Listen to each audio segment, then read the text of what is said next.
Hello friends, কেমন আছো সবাই? আশা করি সবাই ভালো আছো। আজকে একটা নতুন রেসিপি নিয়ে আসছি, যেটা আমি বানিয়েছি।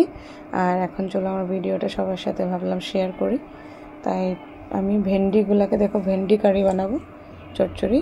ভেন্ডিগুলোকে এইভাবে ছোটো ছোটো করে কেটে নিয়েছি, আর আলু কয়েকটা কেটে নিয়েছি, আর একটু হাফ বয়েল করে নিয়েছি আলুগুলোকে। তারপর একটা ফোড়ন দিয়ে তেজপাতা, কালো জিরে আর শুকনো লঙ্কা দিয়ে এভাবে ভেন্ডি আর আলুটা তেলে এইভাবে দিয়ে দেব।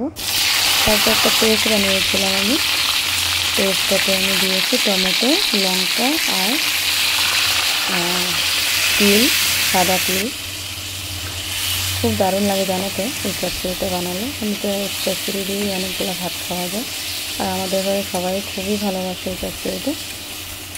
তারপরে দেখো এইভাবে ভেন্ডিটাকে আমি লো স্টিমে আমি বানাচ্ছি, আর জাস্ট 5 মিনিটসের জন্য আমি ঢাকা দিয়ে দেবো।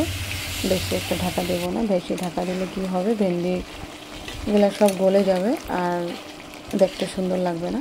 তাই 5 মিনিটের জন্য ঢাকা দিয়ে তারপর এটাকে আমি দেখো, আলুটা কিন্তু আমি 50% বয়েল করেই নিয়েছিলাম।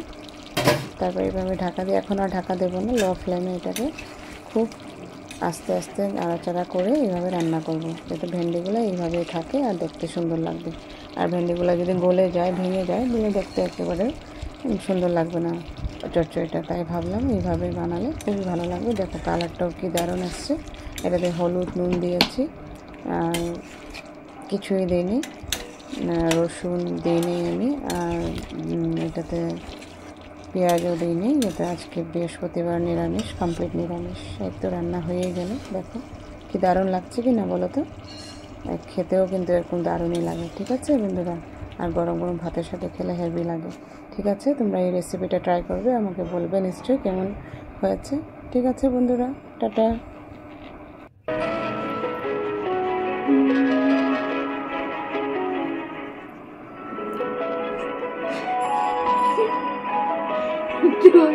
কি বানাও